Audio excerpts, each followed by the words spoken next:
Hello बच्चों, welcome to future study point. और आज आप पढ़ने जा रहे हैं यहाँ पे class 10 science sample paper 2024-25 solution. तो बच्चों, सेक्शन ए का हम पहले सॉल्यूशन करा चुके हैं, तो डिस्क्रिप्शन बॉक्स में लिंक दे रखा है, वहाँ आप वहाँ से स्टडी कर सकते हैं। आज कराने जा रहे हैं सेक्शन बी।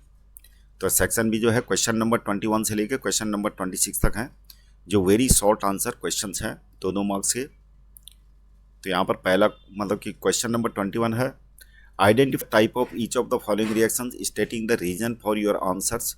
तो यहाँ पर जो ये ए है, ए में रिएक्शन दे रखी है Fe2O3 यानी फेरिक ऑक्साइड प्लस एल्यूमिनियम, और राइट हैंड साइड में जो बनने वाले प्रोडक्ट्स हैं एल्यूमिनियम ऑक्साइड और आयरन है, और हीट निकल रही इससे।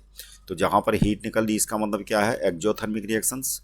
और क्योंकि यहाँ पर इस एक्जोथर्मिक रिएक्शन में मेटल्स इन्वॉल्व हैं, एल्यूमिनियम और आयरन ऑक्साइड, तो किसी भी मेटलिक ऑक्साइड की रिएक्शन किसी मेटल से जैसे एल्यूमिनियम है तो होती है और हीट निकलती, तो इस टाइप की रिएक्शन को हम थर्माइट रिएक्शन बोलते हैं।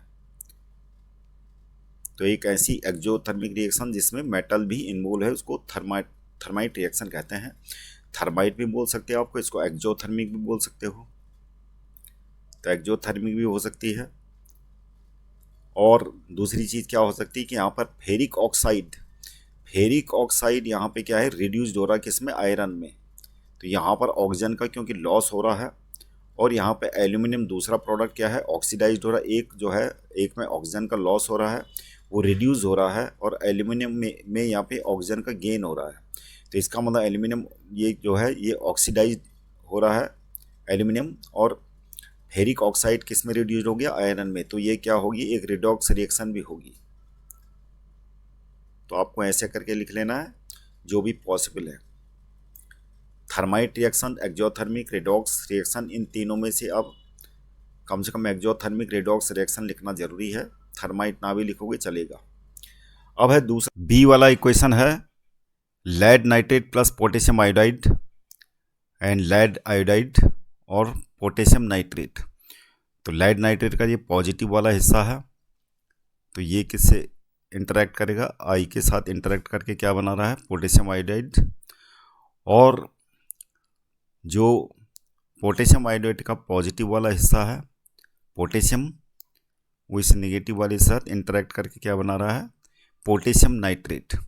तो यहाँ पर आयनों का एक्सचेंज हो रहा है, तो यहाँ पर क्या होगा, डबल डिस्प्लेसमेंट रिएक्शन। दूसरा क्या है, लेड आयोडाइड जो है यहाँ पे सेटल डाउन है क्योंकि एरो मार्क नीचे की तरफ है जो, तो इसका मतलब क्या है, ये प्रेसिपिटेशन रिएक्शन भी कह सकते हैं। तो आपने स्लैश लगा के प्रेसिपिटेशन रिएक्शन, तो ये हो गया आपका रिएक्शंस का टाइप्स। अगला है question, differentiate between alveoli and nephron on the basis of following points. तो 2 पॉइंट्स में आपको डिफरेंशिएट करना है, दोनों में डिफरेंस दिखाना है, एल्यूली और नेफ्रॉन, स्ट्रक्चर एंड लोकेशन और फंक्शन। तो आपको इस तरह के दिखाना ही है। तो फीचर में आप स्ट्रक्चर एंड लोकेशन जो दे रखा है उसी पे बेसिस आपको देना है। यहाँ पे एल्यूली के नीचे लिखेंगे आप, they are found in the lungs and are very tiny balloon like sacs, जिनसे क्या होता है, गैस का exchange. They are found in the kidneys, nephron के नीचे लिखेंगे they are found in the kidneys and are very small tubular structures. तो क्योंकि 2 नंबर का तो आपने ज़्यादा डिटेल नहीं देनी इसकी। दूसरा फंक्शन में लिखेंगे, its function is to carry out the exchange of carbon dioxide and oxygen. तो लंग्स में जो एक्सचेंज होता है गैसेज उस एल्यूली के थ्रू होता है। और नेफ्रॉन में क्या लिखोगे आप, filters extra water and waste product like urea out of the blood and forms urine. तो नेफ्रॉन का मेन काम होता है यूरिन बनाने का और वेस्ट प्रोडक्ट को एक्सक्रीट करने का। जहाँ तक स्ट्रक्चर की आपको डायग्राम तो बनाना नहीं है इसका, लेकिन ये है आइडिया। एल्यूली जो है लंग्स में जो है ब्रोंक्यूल्स के टर्मिनल एंड्स में लोकेटेड होते हैं, जो सैक्स लाइक स्ट्रक्चर होते हैं, बैलून लाइक। और किडनी क्या होता है, किडनी जो है फंक्शनल यूनिट है, किसकी, किडनी की फंक्शनल यूनिट, और इसका स्ट्रक्चर इस तरीका होता है। Question number 23, list the steps for the synthesis of glucose by the plants. What special feature is found in diesel plants related to this process? तो प्लांट्स ग्लूकोज को कैसे बनाते हैं, आपने इसके बारे में लिखना है। What special feature is found in diesel plants, और डीजल प्लांट्स में ऐसे कौन सी स्पेशल फीचर होती है जिससे ये प्रोसेस हो पाती है। तो आपको इसका आंसर लिखना है, plants use a process called photosynthesis to make food. तो पहला स्टेप है stomata open and chlorophyll trap light energy with their leaves. तो सबसे पहले जो है डे टाइम में क्या होता है, स्टोमेटा ओपन होते हैं और क्लोरोफिल जो है लाइट को ट्रैप करता है, और ये लाइट एनर्जी प्लांट्स यूज़ करते हैं किसमें, वाटर एंड कार्बन डाइऑक्साइड को सिंपल शुगर में चेंज करते हैं जिसको हम ग्लूकोज कहते हैं। In this process water split up into hydrogen and oxygen. इस प्रोसेस में जो लाइट एनर्जी होती है, वो जो वाटर होता है स्प्लिट अप हो जाता है हाइड्रोजन और ऑक्सीजन में, और कार्बन डाइऑक्साइड किस में रिड्यूस हो जाता है, ग्लूकोज में। तो यहाँ पर कार्बन डाइऑक्साइड इसमें रिड्यूस होता है ग्लूकोज में, और वाटर पहले स्प्लिट अप, इंटरमीडिएट जो प्रोसेस होती है उसमें वाटर स्प्लिट अप होता है, स्प्लिट अप होता है तभी जाके कार्बन डाइऑक्साइड के साथ मिलके क्या बनाता है, ग्लूकोज का मॉलिक्यूल, और तभी जाके ऑक्सीजन क्या होती है, रिलीज होती है। डीजल प्लांट में क्या होता है, in diesel plants stomata open at night. Diesel plant में जो है नाइट के टाइम में स्टोमेटा ओपन होते हैं and takes carbon dioxide at night, और नाइट में कार्बन डाइऑक्साइड लेते हैं। During day photosynthesis occur at day time, और जैसे बाकी के प्लांट्स में डे टाइम में फोटोसिंथेसिस प्रोसेस हो तो वैसी इसमें भी होती है। It is because during the day, day time में स्टोमेटा क्लोज होने का मेन कारण क्या है, और नाइट टाइम में कार्बन डाइऑक्साइड इसलिए लेते हैं क्योंकि डे टाइम में अगर लेंगे तो क्या होगा, वाटर का लॉस होगा। तो नाइट टाइम में स्टोमेटा ओपन होते हैं ताकि ट्रांसपायरेशन और वाटर लॉस से बच सकें, क्योंकि डिजर्ट में क्या है, वाटर की कमी होती है, तो उनका अडेप्टेशन इस प्रकार से है। अगला है, ये चॉइस का क्वेश्चन है, explain the role of following enzymes in the process of digestion of food in humans. तो सलाइवरी एमाइलेज क्या करता है, डाइजेशन ऑफ कार्बोहाइड्रेट, ये करता है डाइजेशन ऑफ कार्बोहाइड्रेट।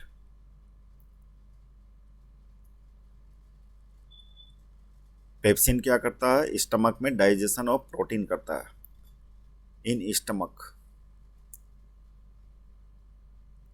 वैसे पार्शियल डाइजेशन होता है, ये partial digestion of food, oh sorry protein, partial digestion of protein, यानी फूड में जो प्रोटीन होता है उसको डाइजेस्ट करता है पार्शियली स्टमक में।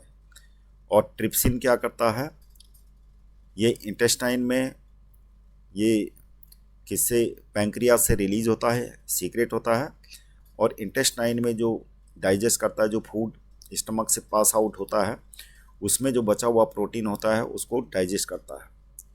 तो हम लिखेंगे digestion of protein, digestion of protein, या हम कह सकते हैं कंप्लीट डाइजेशन ऑफ प्रोटीन। तो डाइजेशन ऑफ प्रोटीन कंप्लीट कहाँ पे होता है, इंटेस्टाइन में होता है, जहाँ पे ट्रिप्सिन रिलीज होता है पैंक्रियास से। तो डाइजेशन ऑफ प्रोटीन होता है ये भी। तो डाइजेशन ऑफ प्रोटीन लिखेंगे। लाइपेज क्या करता है, digestion of fat, digestion of fat, digestion of fat जो है बाइल से शुरू होता है, जो लीवर से सीक्रेट होता है।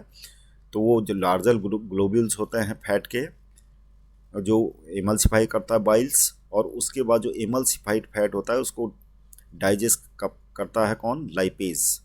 तो ये भी पैंक्रियास से रिलीज होता है। अगला क्वेश्चन है question number 24, the above figure shows the formation of an image by lens shown by A thick line. तो बीच में थिक लाइन दे रखी है, और हमें ये आइडिया लगाना है कि इन क्वेश्चनों से analyse the figure and answer the following questions. पहला क्वेश्चन है, what is the type of lens used. तो बच्चों ये लेंस जो है, यहाँ पर जो है इमेज क्या बन रही है, एक तो बड़ी इमेज बन रही है, ये ऑब्जेक्ट है आपका, ये ऑब्जेक्ट हो गया, और ये इमेज है। तो इमेज क्या है, बड़ी है, और बड़ी इमेज कौन से लेंस में बनती है, कॉन्वेक्स लेंस में बनती है। तो अब ये question what is the type of lens, तो क्या होगा, convex lens, convex lens. What is the nature of the image, और नेचर ऑफ इमेज का क्या है, क्योंकि ये लाइट का रिफ्रैक्शन हो रहा है, रिफ्रैक्शन के बाद लाइट रे मिल नहीं रही है, तो हमें क्या है पीछे एडवांस करके ये मिलाना पड़ रहा है। तो इसका मतलब क्या है, रिफ्रैक्शन के बाद लाइट रे, क्योंकि ये लाइट रे मिल नहीं रही है, ये रिफ्रैक्टेड लाइट रे है, तो ये मिल नहीं रही है।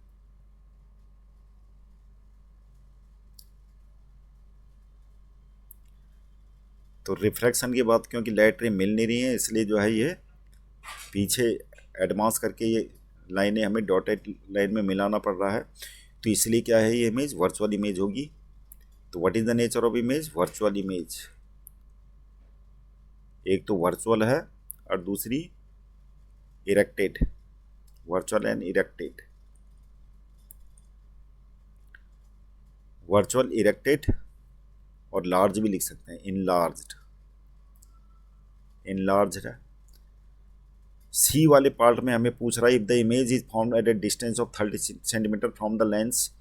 तो यानी लेंस से डिस्टेंस कितनी है, इमेज की डिस्टेंस मतलब वी इक्वल टू 30 सेंटीमीटर, और इमेज कहाँ बन रही है, लेफ्ट हैंड साइड में, यानी माइनस में लिखेंगे, वी इक्वल टू -30 सेंटीमीटर है, वी इक्वल टू -30 सेंटीमीटर हो गया from the lens, and the image is twiced. और इमेज का जो साइज है कितना है, इमेज का साइज है, इमेज के साइज को हम एच डैश से रिप्रेजेंट करते हैं। फॉर्मूला आपके पास दे रखा है जो एनसीईआरटी में, तो H dash equal to twice the size of object, और ऑब्जेक्ट की हाइट हमने मान ली एच, तो इमेज क्या है, ट्वाइस है ऑब्जेक्ट की साइज की। Then where is the object placed, तो हमें क्या निकालना है, यू निकालना है। तो हम ये फॉर्मूला लगाएंगे, ये फॉर्मूला आपने पढ़ा होगा मैग्निफिकेशन वाला, वी अपॉन यू, लेंस के लिए वी अपॉन यू होता है, और जो मिरर होता है उसके लिए -v अपॉन यू होता है। तो ये पूरा लगा देना आपको, एच डैश का अपॉन एच। अब ये तो हमें देने रखा, हम यहाँ से काम चलाएंगे। वी कितना है, -30, और यू हमें निकालना है, और ये एच डैश कितना है, 2h, तो ये कैंसिल हो जाएगा। तो u इक्वल टू हमारा कितना आ जाएगा, -15 सेंटीमीटर्स, यानी ऑब्जेक्ट को हमें कहाँ पे रखना पड़ेगा, -15 सेंटीमीटर्स, यानी ऑब्जेक्ट को हम इस तरफ रखना पड़ेगा 15 सेंटीमीटर डिस्टेंस में। तो ये है जो ये लेंस है, एक्चुअली में इमेज ये वाली है। क्वेश्चन नंबर 25 ए, यहाँ पर बता रहा, the electric circuit in a cloth dryer contains 2 heaters X and Y in parallel. X and Y 2 heater हैं जो पैरेलल ड्रॉ किए गए हैं यहाँ पे। The above figure shows the circuit connected to a 230 volt battery, 230 volt battery से connected है। When both switches are close the current in X is 3.5 ampere. जब दोनों को ये सर्किट ऑन कर दिया, दोनों when both switches are close, दोनों क्लोज कर दिया गया, तो यहाँ पर कितना करंट फ्लो हो रहा है, 3.5 एम्पियर बता रही है। अब हमें क्वेश्चन करने हैं, analyse the circuit given above and answer the following question, calculate the power developed in heater x. तो पावर कितना होगा इसका, अब जो एक्स है, एक्स के अक्रॉस कितनी वोल्ट, क्योंकि पैरेलल में लगे हैं तो 230 वोल्ट एक्स के अक्रॉस भी वही वोल्टेज होगी, और वाई के अक्रॉस भी 230 वोल्ट ही होगी। तो हमें क्योंकि करंट पता है, यहाँ पे आई पता है, और वोल्टेज भी पता है, तो हम वोल्टेज हमें दे रखा है 230, फर्स्ट का आंसर है, वोल्टेज दे रखा है 230 वोल्ट, और आई दे रखा है हमें 3.5 एम्पियर। तो पावर डेवलप्ड अक्रॉस एक्स कितना हो जाएगा, वी मल्टी आई, तो 230 मल्टी 3.5 मल्टीप्लाई के कितना करके हो रहा, 3 5 15 5 हासिल 1, 3 3 और 1 10, कितना हो गया 805 वाट। सेकेंड पार्ट है, if the resistance of X is double that of Y calculate the current in heater. तो रेजिस्टेंस अगर हमने डबल कर दिया किसका, एक्स का, तो सेकेंड पार्ट का यहाँ कर लेते हैं।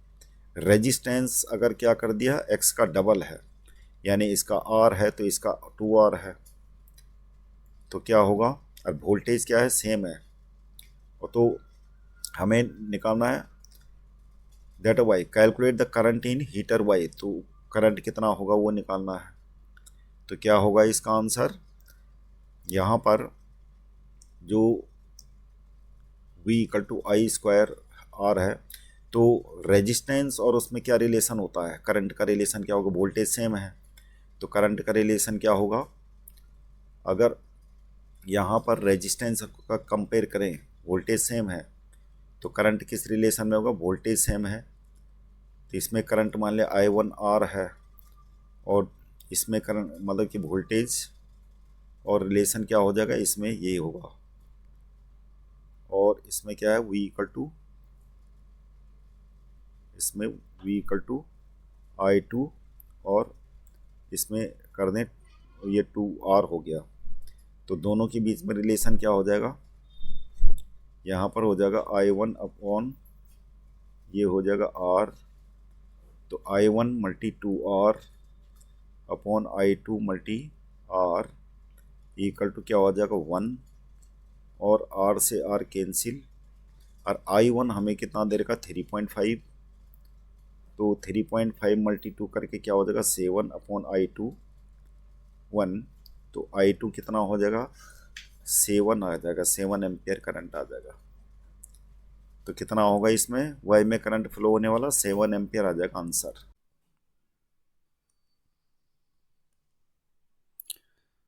अब हमारे पास बी पार्ट, तो यहाँ पर एक सर्किट दे रखा है जिसमें x और y रेजिस्टेंस है। The above figure shows two resistors x and y connected in series to a battery. The power dissipated for this combination is P1. Then these resistors are connected in parallel to the same battery. Then the power dissipated is given by P2. Find out the ratio P1 upon P2.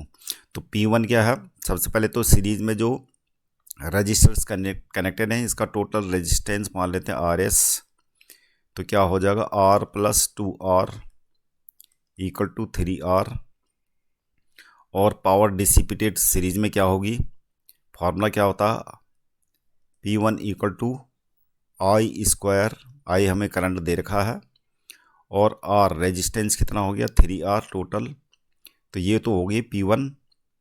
अब निकालते हैं, अगर इन्हीं resistors को हम क्या लगा दें, पैरेलल कर दें सेम बैटरी से,